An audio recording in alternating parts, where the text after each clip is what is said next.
The Movie Preview Critic. Informing and entertaining your movie world. It's a story that has not existed in any other form besides a film, and that's dangerous when it comes to profitability. We know now that Avatar has grossed about $230 million worldwide, despite a snowstorm on the East Coast that crippled a little bit of its profit. It would have made a little bit more. And it's funny that the way that they describe its box office is that it's the most for any movie not based on anything else. Again, that originality coming in. So it's not original in the purest form. Really, nothing is anymore. You could even go back to The Matrix and say, wow, that was such a revolutionary movie. But there's so many things that influence it, from Japanimation, which really included Ghost in the Shell, to the philosophy of Plato, to a not-so-watched horror sci-fi movie starring Bruce Campbell. I believe it was called Mind Warp, where people lived in a post-apocalyptic world and the rich ones escaped into a virtual reality where the Ethernet connection was at the base of the skull. The visuals in that bad B horror movie were very close to The Matrix. So even a movie that just rocked us with its so-called originality was heavily influenced by something else. You could even say that Star Wars stole its structure from The Hidden Fortress and borrowed its character journey from the thoughts and ideas of Joseph Campbell's Hero with a Thousand Faces. But because it did that doesn't make it any less powerful. It just did it right. It did it the best, and that's why we remember it. I want to talk about what I think Avatar's major fail was. If it would have done this right, it would not just be a very good movie, it would have been a truly great movie. And that's the human side of it. I think James Cameron got a little bit too focused on creating this fictional Na'vi world and the look of it with the CGI and the technology that he forgot about the humans. And those are the characters that represent us. He developed a truly three-dimensional alien world, but forgot to tell us what that Earth world was. I think this movie's set in the year 2154 when Jake Sully's doing his reports to the webcam so it's about 150 years from now, 140 something years from now. And why not tell us a little bit more about how Earth is? There's a comment in there towards the end that he says, oh, the humans returned to their dying world or their dead world. Is there no green on it? Is it just all paved over? All sidewalks and streets and buildings? Tell us a little bit more about that so we can relate more to these characters. I think that most of the characters are pretty much cliche representations of their roles. Sigourney Weaver is like the kind of hippie-ish scientist who just wants to save Mother Earth. The evil bad guy Sergeant Colonel, I call him Colonel Cliche or Sergeant Stereotype, where he says things like, "Welcome to Pandora. This place is gonna chew you up and spit you out for breakfast.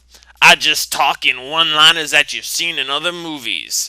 If you watch Full Metal Jacket, you know what I'm gonna say." I just wish he had some more sides to him. He wasn't just this two-dimensional tough guy with the scar on his face, chomping on the cigar. I wish he had motivation behind him. Yeah, he wants to get the job done, and alright, you get me home in time for breakfast and I'll get you your legs. Well, what does that even mean? I mean, he's got to talk to a corporation to get Jake Sully his legs back. That says something about the human society 140 years from now. Tell us about that. We want to know about that. Is it just corporatism gone to the extreme where everything's for sale? They won't even repair this guy's legs even though they can? What does that say about where humans are at this point? So just a little more backstory on each of these characters. You don't have to go into a flashback. You just let their passion, whatever's inside of them, is going to come out through their dialogue as they're fighting in each moment. And that's something that's missing here, is the conflict. There's this point where I started laughing in the theater unintentionally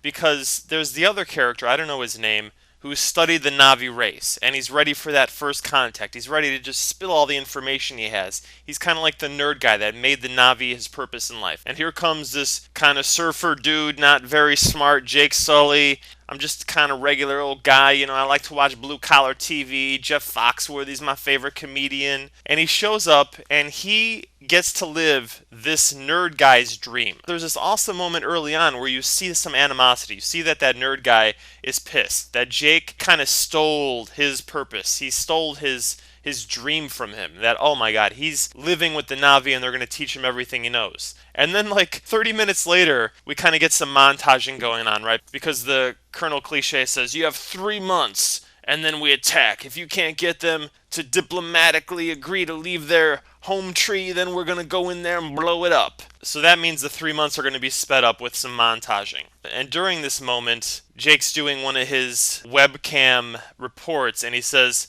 "Oh yeah, nerd guys, come along. Now we're friends. We're not arguing anymore." Which is horrible. You don't want that in a movie. Nothing should be easy for anybody, especially the main character. Everyone should have some kind of thing that they don't like about him. If he's surrounded by friends, there's going to be no conflict. And that's why the first hour of this movie or so, when you don't have Sergeant Stereotype and the greedy corporate head honcho played by Giovanni Ribisi spouting out his cliches of, "I'm a capitalist, we want unobtainium," which, let's just admit right now, is a horrible name for this mineral. Unobtainium. It's unobtainable anium. I wish it wasn't so on the nose. It's a representation of something where if you're a human, you're going for this jewel, right? This thing represents some precious element of ourselves that we're always trying to reach for, but it's unobtainable because we're looking in the wrong places. So I can respect where James Cameron was going with naming that, but I've seen a lot of comments dealing with the name and that it's a little bit too on the nose and borderline silly. But Giovanni Ribisi, his character is just as cliche as Sergeant Stereotype, where you never see the struggle within him when he's ordering these mercenaries for hire, which again says something about the human culture at that time. Maybe Giovanni Ribisi's character has lost the ability to empathize and sympathize, and being in this corporate culture, it's very easy to make decisions based on the stockholders' demands and quarterly reports and just constantly making decisions based on a rising stock price. That's fine, but show us in their attitudes and their points of view. Make these humans and their current world 145 years from now as in-depth as the Na'vi world. The Na'vi world is great. They have all these customs and traditions, and we get to see how they interact with their planet, their spirituality. It's really great, these little details, but give us that with the humans. They're not like us right now because this is 2009. 2154, there's going to be some advancement. If we went back to 1870 right now and looked at how humans lived then, there would be a lot of differences, especially in the mentality of what's important in life. So show us that. I just wish Avatar would have spent the time to develop that human world and the characters as much as it did the alien world and its characters. And on some level, the characters in the alien world could have used a little more depth as well. There's the leader of the Na'vi tribe, and I really remember this one scene where Jake gets caught, and they say, "We're going to decide if we're going to kill you or teach you our ways." And I remember sitting there in the theater like, okay, now we're going to have some conflict, and Jake's going to have to fight and somehow convince them that he deserves to be trained and taught. But it's just, like 30 seconds later, the leader of the tribe turns away and he turns back to Jake. "Okay, we will train you." And the feeling that you're left with is like Jake didn't deserve it. He didn't earn it because he didn't fight for it. And that goes back to the problem with Jake. He's pretty much just a surfer dude. He has no personality. And I don't know if that's the actor, Sam Worthington, because he was also in Terminator, playing a character who thinks is human but is really a prototype T-800. And he also came off as a little bit wooden. He really didn't have this life to the character. And I just wish that Jake Sully had some kind of point of view that was a little bit stronger. He very much just kind of does whatever anyone tells him to do. It's almost like in human form, he's kind of the avatar body, and whosever words he hears, he just mimics. So it's like early on, the corporate guys are like, "Your brother represented a sizable investment. We'd like you to take over for him." And then Jake Sully says, "Okay, I'll go on the adventure and take over for him." Then later on, when Captain Cliche says, "I want you to get in there with the Na'vi. I want you to become one of them, and I want you to report back to me." Then Jake says, "I'm going to report back to you." Then later, when it's time to fight against the humans, Jake hears the words of his Na'vi brethren and says, "Yes, they sent us a message that they can take what they want, but we'll send a message back that we will fight and they cannot take it from us." Jake doesn't have a strong point of view from the beginning, and it would have been great if we had learned that losing his legs is like the end of the world for him. And in today's human culture, you have to be able to buy your health care, and it's very expensive for the type of surgery that he needs, and he's got some hot girlfriend that he wants to impress, or he wants to be a soldier again. Whatever the motivation is, he's got to come in there saying, "I'm going to be able to get my legs back. I don't care about anything else. This is an alien world. All that matters is me and my race." He's got to be the one coming up with the ideas.